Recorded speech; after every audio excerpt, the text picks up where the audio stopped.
Just start today. This is your daily message from Chad number 623, and this message is dedicated to Larry. Larry started by walking the streets of his town snapping pictures.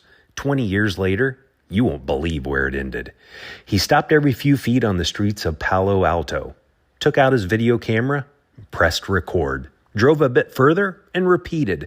He did this down a few streets. He brought it back to work and gave the pictures to an employee and said, "What can you do with this?" Larry already had something in mind, but wasn't sure how he would make it happen. But this was his start. You may not remember what it was like 20 years ago, but most people still traveled with paper maps. A company called MapQuest had online maps that you could print out, but weren't reliable. There were a few standalone GPS units from Garmin and TomTom, but the technology was basic.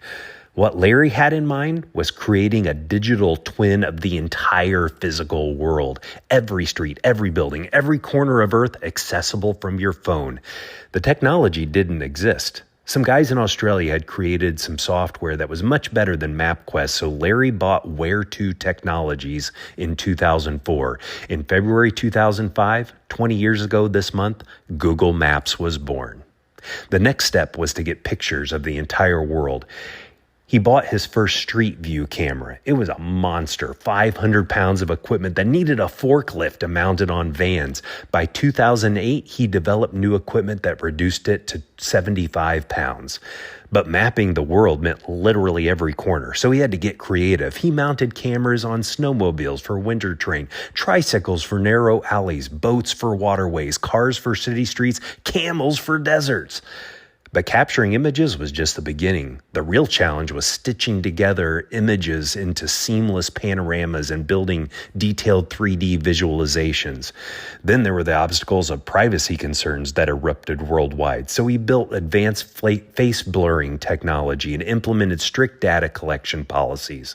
Now, a team of over 7,000 work on the 100 million daily map updates and billions of Street View images, 2 billion monthly users, and coverage in 200 plus countries and territories.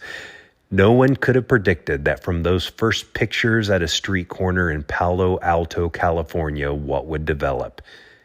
Larry just started, and you can too. You can start small. You can start where you are. You can start by making mistakes. That's the best way to start learning. You can start with what you have. You can start in spite of all your insecurities. Just start today. Email what you're going to start at fromchadsmith@gmail.com, and you can read the transcript of this message and hundreds of others at fromchad.com.